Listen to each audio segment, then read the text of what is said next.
चलिए अब रुक करते हैं विस्तृत खबरों की ओर और सबसे पहले बात करते हैं रीट परीक्षा की। तो रीट परीक्षा 2021 शिक्षा मंत्री गोविंद सिंह डोटासरा की प्रेस कॉन्फ्रेंस की तस्वीर इस वक्त आपको दिखा रहे हैं। मीडिया से मुखातिब होकर शिक्षा मंत्री गोविंद सिंह डोटासरा क्या कुछ कह रहे हैं, सुनाते हैं। माध्यमिक शिक्षा बोर्ड राजस्थान अजमेर इसका नोडल एजेंसी है। वो पूरी परीक्षा की प्रक्रिया को संपूर्ण प्रक्रिया को पूरा कराएगा। रीट की एग्जाम पारदर्शिता के साथ में हो और सरकार उसके लिए जो भी यथासंभव प्रयास कर सकती है, जो उनको सुविधाएं चाहिए, जो मार्गदर्शन चाहिए, जो पुलिस का सहयोग चाहिए, तमाम चीज़ों के लिए उच्चाधिकार प्राप्त कमेटी जो मेरी अध्यक्षता में थी उसमें भी अनेकों निर्णय किए गए। कल माननीय मुख्यमंत्री जी ने इसके लिए एक बैठक बुलाई थी और तमाम प्रदेश के जो पुलिस महानिदेशक और राजस्थान माध्यमिक शिक्षा बोर्ड के चेयरमैन, मैं स्वयं, हम सब उसमें शामिल थे। कई ऐसे फैसले सरकार के द्वारा लिए गए हैं जो इस परीक्षा को अच्छे तरीके से पारदर्शिता के साथ में संपन्न कराने के लिए आवश्यक है। सबसे बड़ा फैसला तो जो माननीय मुख्यमंत्री जी ने बजट घोषणा में लिया था कि कोई भी बेरोजगार व्यक्ति अगर एग्ज़ाम देने जाएगा तो उसको रोडवेज की बसों में फ्री यात्रा करने का उसको अधिकार होगा।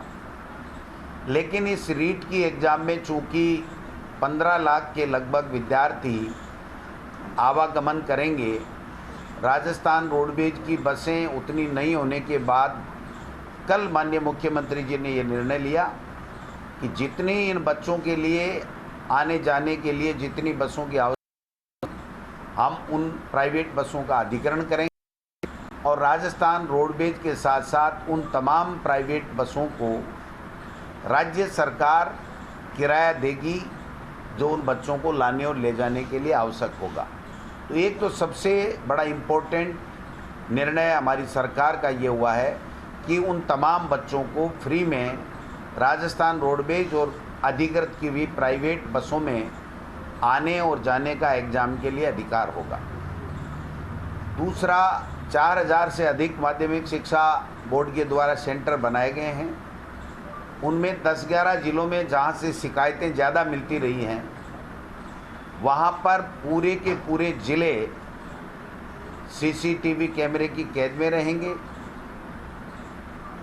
जहाँ अति संवेदनशील कुछ चिन्हित किए गए माध्यमिक शिक्षा बोर्ड की तरफ से, वहाँ पर भी वो कैमरे की जद में रहेंगे।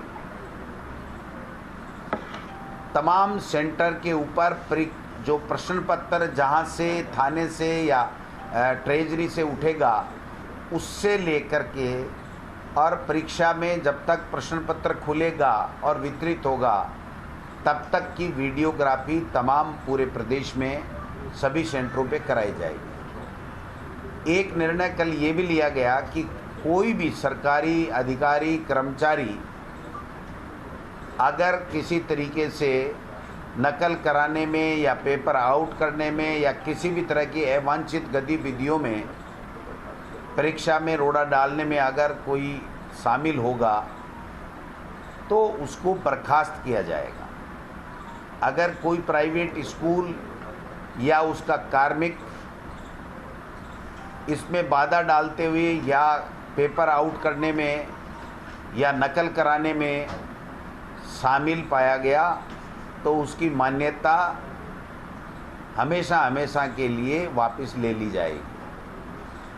मैं समझता हूँ ये दोनों एक ऐसे निर्णय हैं जो राजस्थान में पूरे देश में पहली बार हुए हैं। पारदर्शिता पूर्वक ईमानदारी से एग्ज़ाम हो और जिन बच्चों ने मेहनत की है वो बच्चे इस एग्ज़ाम में बैठ कर के अपनी जो भी उनमें कैपेसिटी है, जो भी तैयारी की है, उसको वो पूरा कर सकें और अपना सिलेक्शन कराने के लिए जो भी उन्होंने प्रयास किए, वो पढ़ाई के, मेहनत के, वो उनके कामयाब हों, ये निर्णय किया गया है।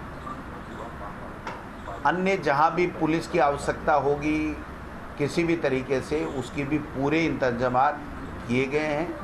मास्क के लिए भी ये फैसला किया गया है कि मास्क सेंटर के ऊपर, मेज़ के ऊपर उनको मिलेगा। जो मास्क खुद लेकर के जाएगा वो मास्क बाहर उतारना पड़ेगा, क्योंकि इस तरीके के मास्क होते हैं कि उसमें ब्लूटूथ या किसी तरह की कोई ऐसी चिप ले जाए और उससे उसको जो है वो नकल कर ले, तो उसको रोकने के लिए भी ये व्यवस्थाएं की गई हैं। और पहली बार एक कड़ा फैसला किया गया है कि कोई भी अधिकारी कितना भी बड़ा हो, वो जहां पेपर है और जहां से पेपर की सील खुल रही है या पेपर वितरित हो रहे हैं, वहां पर किसी भी तरीके से मोबाइल फ़ोन का, एंड्रॉयड फ़ोन का, जिससे वो पिक्चर ली जा सकती है, उसका प्रयोग नहीं करेगा। इवन कलेक्टर और एसपीज को भी ये कहा गया है कि आप अगर सेंटर का निरीक्षण करते हैं तो आपकी गाड़ी के अंदर ही रहेगा, अंदर परीक्षा केंद्र के अंदर आपका मोबाइल नहीं जाएगा। मैं समझता हूँ ये कई ऐसे निर्णय हैं जो इस राजस्थान में पहली बार माननीय मुख्यमंत्री जी के द्वारा लिए गए हैं। हम सबका प्रयास है कि परीक्षा शांति से हो, सभी लड़के यथास्थान अपने सेंटरों के ऊपर आराम से, जो बसें लगाई हैं सरकार ने, वो वहाँ पर पहुँचे। और एनजीओज और अनेक धार्मिक संगठनों से और अनेक भामाशाहों से माननीय मुख्यमंत्री जी ने भी अपील की है, मैं भी अपील करना चाहूँगा कि उनके रहने के, खाने के, उन बच्चों की व्यवस्था के लिए जो भी यथासंभव सहयोग वो कर सकते हैं, वो सहयोग उनके ठहरने का और खाने पीने का उनको करना चाहिए। और मैं समझता हूँ बहुत से लोग आगे आए हैं और ये व्यवस्था भी वहाँ पर होने जा रही है। मैं आपके माध्यम से इतना ही कहना चाहता हूँ कि राजस्थान की सबसे बड़ी एग्ज़ाम है अब तक की, और सबसे व्यवस्थित और पारदर्शिता से ये एग्ज़ाम हो, इसके लिए सरकार और प्रशासन ने पूरी कमर कस रखी है, कोई कोर कसर नहीं छोड़ेंगे। और मैं समझता हूँ कि नोडल एजेंसी इसको बहुत अच्छे तरीके से एग्ज़ाम कराएगी। यही बात कहने के लिए मैंने आपको बुलाया। सर, इसमें काफ़ी लोगों को भी तकलीफ हो रही है, 2 दिन के लिए लोगों को आने जाने में दिक्कत हो रही है आम आदमी के लिए, तो और दुकान वगैरह बंद करना पड़े, इसके बारे में भी काफ़ी, इसके बारे में आप नेट का कोई फैसला आज की तारीख में नहीं लिया गया है। वो तात्कालिक व्यवस्थाओं के हिसाब से वहाँ के जिला कलेक्टर और एसपी ले सकते हैं। असुविधा तो इतनी बड़ी एग्ज़ाम होती है तो होगी, इसमें कोई दो राय नहीं है, आने जाने वालों को भी होगी।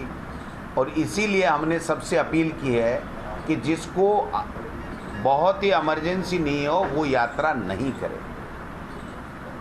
लेकिन मार्केट बंद रहेगा। मैं समझता हूँ 26 सितंबर को क्या है, संडे है, तो वैसे भी संडे को मार्केट ऑफ होते हैं। फिर भी हमारा ये प्रयास रहेगा, सरकार का ये प्रयास रहेगा कि किसी भी व्यक्ति को आवागमन में या किसी को व्यवसायी को कोई तरह की असुविधा नहीं हो, क्योंकि वो तो सेंटर में, स्कूल में जाएंगे, जहाँ ठहरना होगा वहाँ ठहरेंगे, चाय पानी नाश्ता खाना जो भी करेंगे, उसके बाद में वो लोग बात चले जाएंगे। हमने कहीं मार्केट बंद रहने की कोई बात हमारे द्वारा नहीं कही गई है, और कोई दूसरे संसाधन बंद हो जाएंगे ऐसा भी नहीं किया गया है। टोल के लिए भी ये कहा गया है कि उस बच्चे को वेट नहीं करना पड़े, तो रीट की एग्ज़ाम के लिए जो भी बसें जाएंगी वो टोल वाला नहीं रोकेगा, और टोल उसके लिए एक लाइन अलग से होगी, वो फ्री होगा, उसका जो भी होगा वो सरकार करेगी, लेकिन उनको वहाँ पर वेट नहीं करना पड़े, ये व्यवस्था भी हमारे द्वारा की गई। इन बसों के लिए टोल फ्री रहेगा, उसका जो भी व्यवस्था होगी या जो भी पेमेंट होगा वो सरकार करेगी, लेकिन उन बसों वालों को 1 मिनट भी वहाँ टोल पे नहीं रोका जाए, ये निर्देश भी दे दिए गए। मंत्री जी, निजी बसों के लिए निर्देश तो दे दिए गए, लेकिन अभी किसी तरह की गाइडलाइन उनके लिए जारी नहीं की गई है। देखिए, जो किराया उनका किलोमीटर के हिसाब से चुनाव में और में बनता है, उस हिसाब से हम लोग पेमेंट देंगे। और कल मुख्यमंत्री जी ने निर्देश दिए थे कि प्राइवेट वालों को भी परीक्षा के 10 दिन के अंदर अंदर इनको पेमेंट दे दिया जाए, उनको किसी तरह की कोई दिक्कत नहीं होगी। ये फाइनेंस वगैरह से सबसे बात होगी और मुख्यमंत्री जी ने पूरे निर्देश दे दिए कि उनको कतई सोचने की ज़रूरत नहीं है, जो पैसा उनको देना होगा वो तत्काल सरकार देगी। सर ये एग्जाम ये परीक्षा है या सरकार के लिए खुद के लिए भी एक बड़ी परीक्षा है? निश्चित रूप से देखिए 31,000 पदों की और 15,000 से ज़्यादा बच्चे अगर जिस एग्ज़ाम में बैठ रहे हैं तो मैं समझता हूँ कि बहुत बड़ी एग्ज़ाम है और हम सब के लिए ये खुशी की बात भी है कि इतने बच्चे एग्ज़ाम दे करके 31,000 बच्चे नौकरी, सरकारी नौकरी लेंगे, तो हमारे सब के लिए खुशी की बात भी है। लेकिन किसी भी इतने बड़े काम करने के लिए आदमी को मेहनत ज़्यादा करनी पड़ती है। सरकार को पूरी तरीके से मुस्तैद आप और हम सब मिलकर के सकारात्मक सोच के साथ में व्यवस्थाएं बनाएंगे और इस एग्ज़ाम को सफल बनाएंगे। सर ये एग्जाम में 2 दिन में नहीं कर सकता था क्या? 2 दिन में नहीं तो फेस में नहीं कर सकता था क्या एक साथ करने के? आप एक किसी भी नौकरी के लिए 2 पेपर कैसे हो सकते हैं? तो एसआई वाला में तो किया था, एसआई वाला एग्जाम में नॉर्मलाइजेशन की मांग होती है उसके बाद में, नॉर्मलाइजेशन की मांग होती है उसके बाद। बिल्कुल बिल्कुल कई तरह की दिक्कतें। आज तो जो चीज़ है वो उस पर बात कीजिए कि हमें एग्ज़ाम कैसे ठीक कराएं, ये आगे क्या व्यवस्था होगी, क्या प्रक्रिया होगी, क्या चेंजेज होगी, इसके बारे में आज हम कुछ भी नहीं कह सकते। सर ये आप कह रहे हैं कि अब तक की सबसे बड़ी परीक्षा है, कोई दावा करेंगे कहीं गिनीज बुक में या कहीं ऐसे वर्ल्ड रिकॉर्ड? नहीं, दावा की नहीं कह रहे हैं। मेरा कहने का मतलब सबको सहयोग करना, सारी व्यवस्थाएं चुस्त दुरुस्त हों,